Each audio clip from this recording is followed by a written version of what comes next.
আল্লাহ তাআলা আলেমদেরও দেখেন, জালিমদেরও দেখেন। আল্লাহ তাআলা আলিমদের সাহায্য করেন আর জালিমদেরকে শায়েস্তা করেন। সুতরাং আলেমদের বিরুদ্ধে অবস্থান নিয়ে কেউ জালিমের কাতারে যাওয়ার চেষ্টা করবেন না।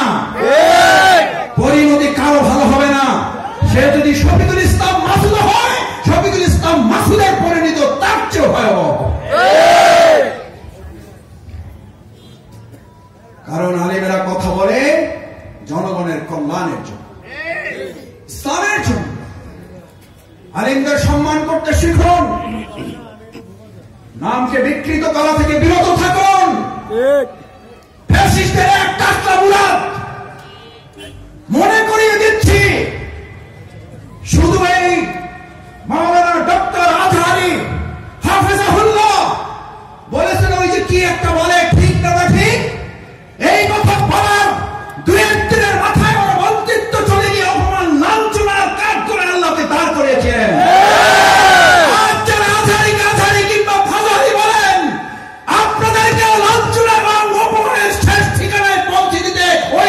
সময় দরকার হবে না।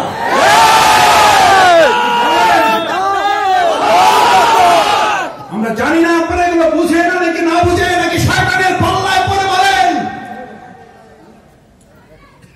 মাওলানা ডক্টর আজহারী এই বাংলাদেশি কোন দলের সম্পদ নয়, শুধু মুসলিম উম্মাহর সম্পদ নয়, উনি গোটা পৃথিবীর মানব জাতির সম্পদ।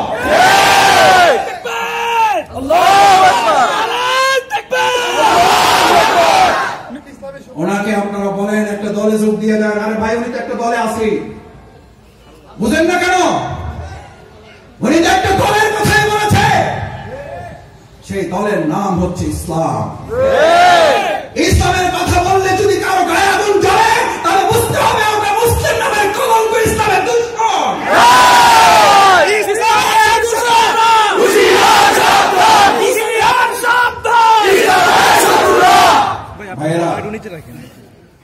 ইল্লাল্লাযীনা আমানু, রাত করতে চাই না, অধৈর্য হয়ে গেছেন? শেষ করি। সম্মানিত ভাইয়েরা, ইল্লাল্লাযীনা আমানু, ইমানদারদেরকে এবার আল্লাহ তাআলা বললেন তোকে খলিফার দায়িত্ব দিচ্ছি। ওইটা কেটে টুকরা টুকরা করে ওটাকে নতুন জামা বানিয়ে দিতে হবে।